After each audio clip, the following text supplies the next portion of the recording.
Facer defensa desta moción en nome do Bloque Nacionalista Galego,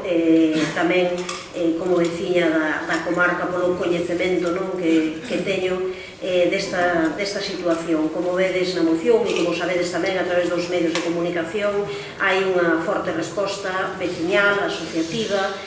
tamén acompañada de informes importantes de persoas e colectivos expertos na materia, entre eles un moi relevante da Sociedade Galega de Historia Natural, a respecto deste proxecto que está en riba da mesa para volver a facer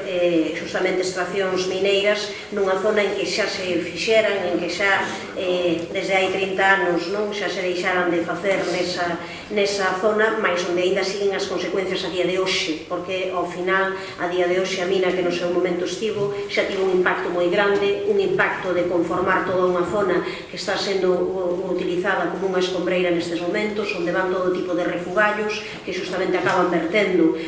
aos ríos, e onde, ademais, nunha zona onde non se fixo a restauración necesaria e onde tamén se demostrou que nesta época que houve unha diminución importante, por exemplo, dos salmóns do Ulla. Que pode significar este novo proxecto, este proxecto mineiro, tal e como foi presentado? Por un lado, pode significar, según todos os informes, a desaparición de mananciais e de regos importantísimos nesa zona, a desaparición de camiños. Lembramos que ali próximo está o Camiño de Santiago, que desde esta Deputación apoiamos e queremos que estea nas súas mellores condicións. Unha ameaza para o propio Ulla, unha ameaza justamente para a ría de Arousa, e non queremos deixar de pôr en riba da mesa o que significa que a menos dun kilómetro justamente de onde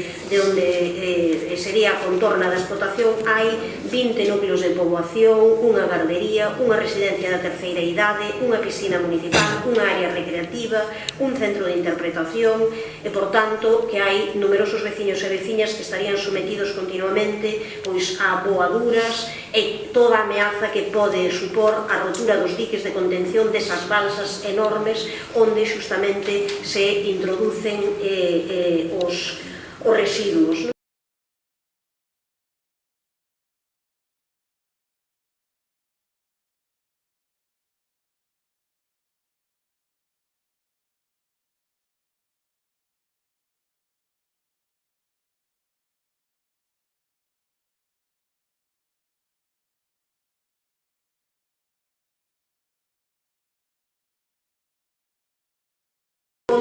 E houve xa na actualidade concellos de moi diferentes cores, corporacións plurais que aprobaron propostas semellantes a esta que propoñemos nós aquí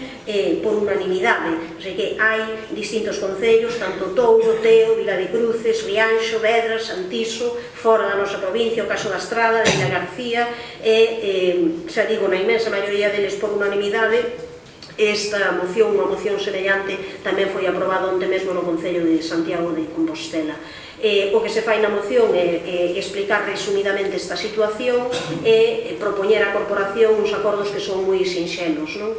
Trasladar á Xunta de Galiza o rexeitamento da Corporación da Deputación da Coruña este proxecto, solicitar do Goberno galego a denegación da reapertura deste proxecto mineiro concreto e demandar á Xunta de Galiza que obrigue ao titular da concesión a restauración dos solos e das augas subterráneas e superficiais contaminadas pola anterior actividade mineira, algo que aínda está sen facer a estas alturas. É por isto polo que solicitamos o voto favorable dos grupos que conforman a corporación.